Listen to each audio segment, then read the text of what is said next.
Hello everybody and welcome. In this video I'm going to show you how to change prompt volume for your earbuds EDIFIER X5 Pro.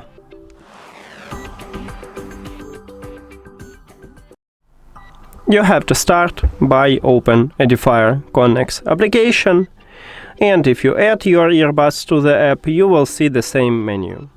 Right here you need to click at the settings icon at the right top.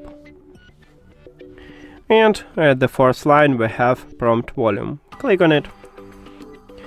And by default it use 7 level.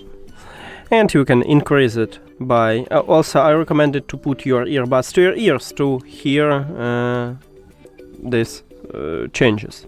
So when you tap at the, let's say, another level, you will hear a voice prompt, tone prompt on your earbuds, and you can increase or lower it to increase it just, or move it to the right, or just tap at the some place at the right side, or you can lower it by moving to the left or tap at the left part. And that's it.